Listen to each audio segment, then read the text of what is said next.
Here's one of the cruelest paradoxes of human achievement. The harder you work, the more people rush to explain it away.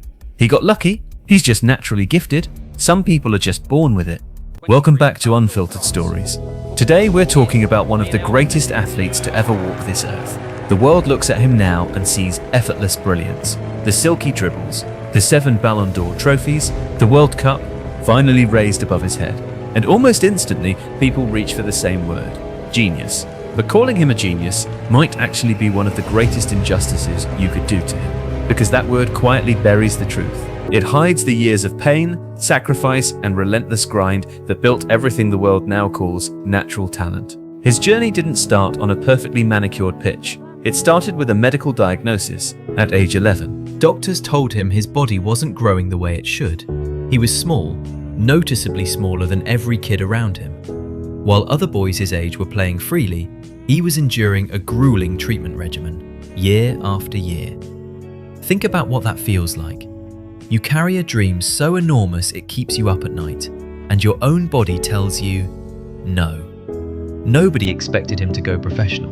Not with that frame, not with those odds. But he didn't argue. He didn't post about it. He didn't wait for someone to believe in him. Because when your starting line is set further back than everyone else's, you don't get the luxury of complaining. You just run faster. At 13, he left home, left his family, left everything familiar to chase a dream in a foreign country, in a foreign language, surrounded by strangers. People call that lucky. But luck doesn't look like a child swallowing tears on a plane, Betting his entire childhood on one shot.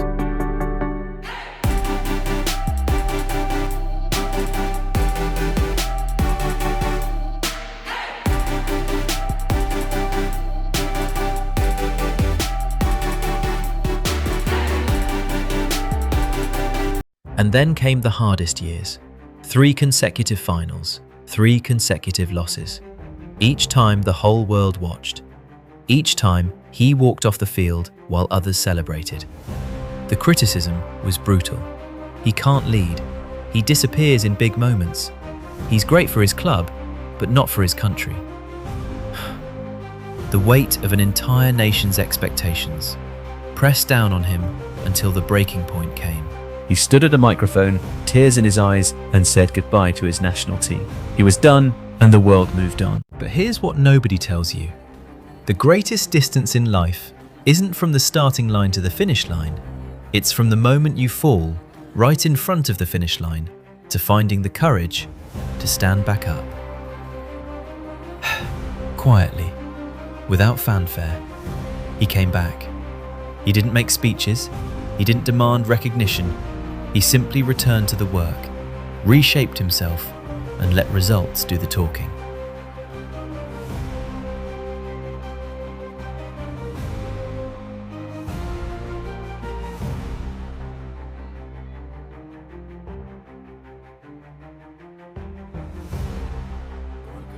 Then came 2022. He was 35 years old, the age the world had already decided was the other side of the mountain for an athlete. His team lost their opening match. The critics sharpened their knives again. But he didn't fold. He carried the dream of an entire nation on his back all the way to the final. And when he finally lifted that trophy, the world erupted and called it a miracle. But I want to be very clear with you. There was no miracle.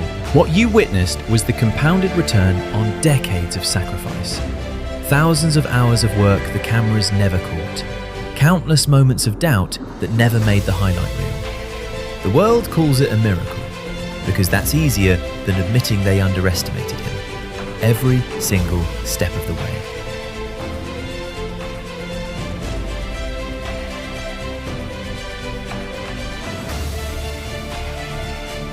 So remember this, difficulty was never designed to break you. It was designed to test how badly you actually want it. Don't wait for a miracle to fall from the sky. Work so relentlessly, so consistently, so stubbornly that the world has no choice but to call your effort a miracle. Your clock is wound differently than everyone else's. If you're blooming later than those around you, that doesn't mean you're falling behind. It might mean your roots are growing deeper, so that when you rise, nothing can knock you down. Drop an N in the comments if you believe Messi is the greatest story football has ever told. See you in the next one.